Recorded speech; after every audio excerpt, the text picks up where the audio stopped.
Hi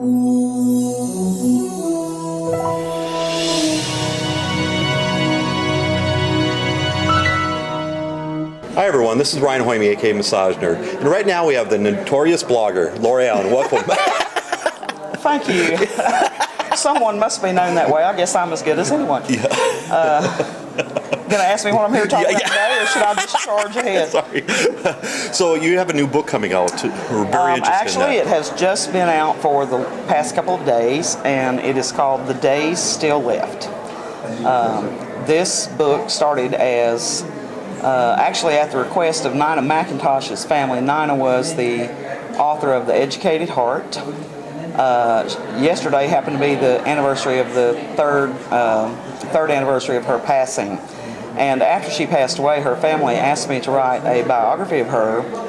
And I started on that project, and it just evolved into, unfolded into two parts, which is about Nina, and then also just about the whole thing with dying. You know, we're all going to do it. Yeah. Whether we want to or not. Yeah. We're all going to do it. And so, you know, I had a little episode of pneumonia a few months ago while this book was in progress. And it certainly made me look at my own mortality. And I thought, you know, I really need to get my own stuff in order. So,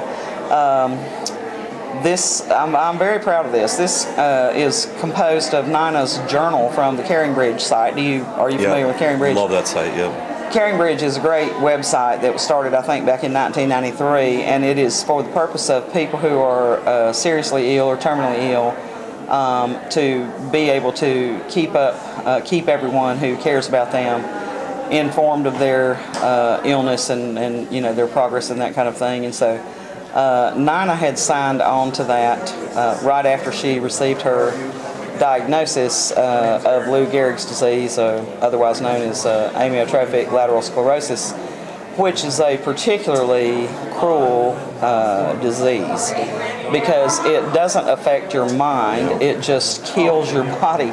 And so there you are, you know, with your, you know, trapped inside a body that is quickly deteriorating and just powerless to do anything about that. And so you know, one of the things that I loved most about Nina, and she was a dear friend of mine, is that she just had a wicked sense of humor. And she maintained that right up until the moment when she could no longer communicate. And so, you know, her journaling in here is just funny. I also included a lot of inspirational quotes about death and dying. You know, it's something that I hope when my time comes, and we should all hope, that we can approach that with the kind of dignity and grace and the sense of humor that she had throughout the whole thing. It was just kind of amazing to watch her keep that sense of humor even while she was just quickly and sadly deteriorating. So that's what this is about. Very happy with the way it turned out. And the thing is, it's not really talked about much either, about death and stuff. And it's nice to.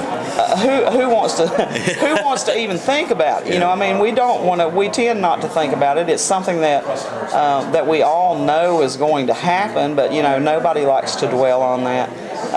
There are chapters in here about several different things after following up with Nina's journal, because I did watch her do the things that she needed to do. She got her affairs in order. She took care of her will. She took care of her living will.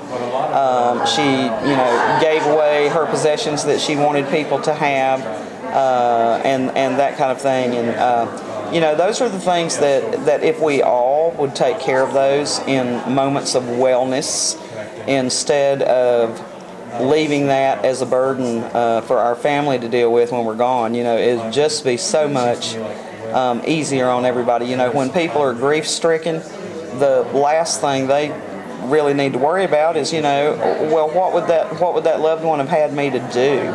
So it's better if you handle those things yourself when you are of sound mind and body, instead of leaving it behind for your family to worry about when they're just stunned and grief stricken. So I had a good time in writing this, and every day when I was working on the book and rereading Nina's journals, I just could not help myself but just laugh through the whole thing because she was laughing through the whole thing, and that was just amazing to me and very inspirational of the sense of humor that she just managed to keep throughout the time of her illness. So, that's so we should all be so lucky. Yep.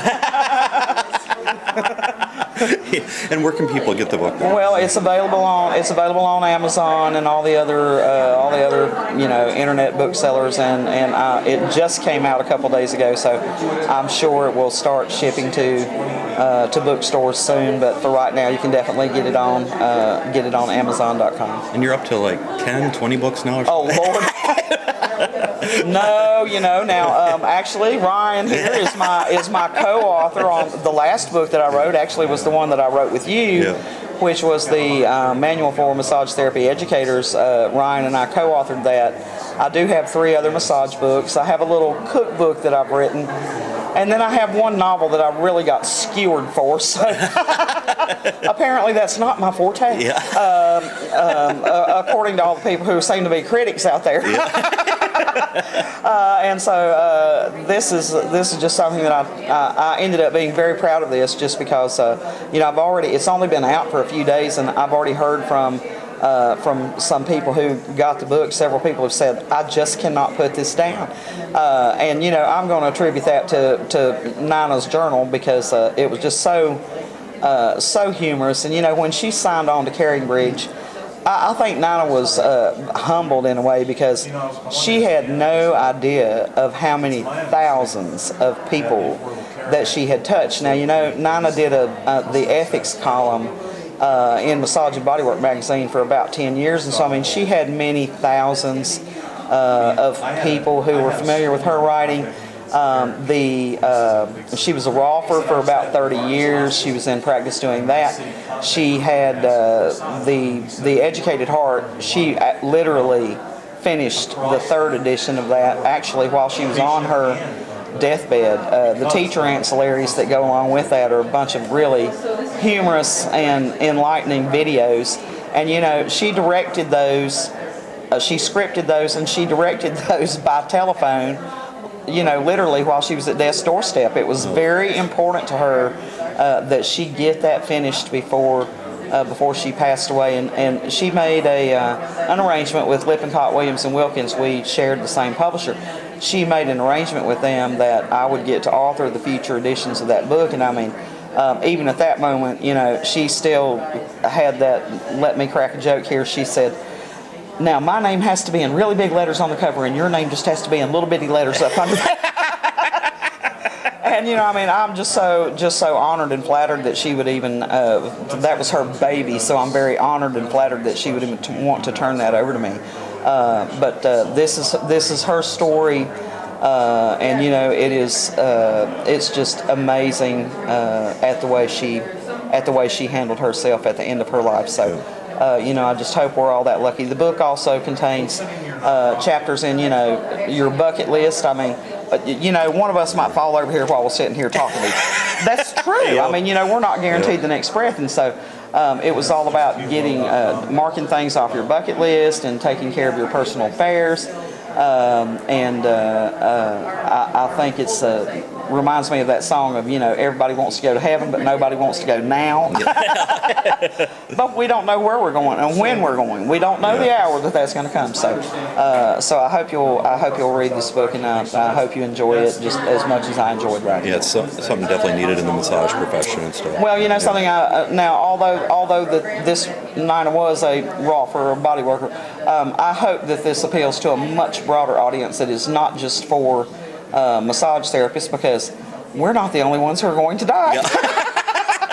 everybody's going to die. So I think this is something that will be of interest to just the general audience, not just massage therapists. Okay, and then you also have a blog too. So how can people? Oh well,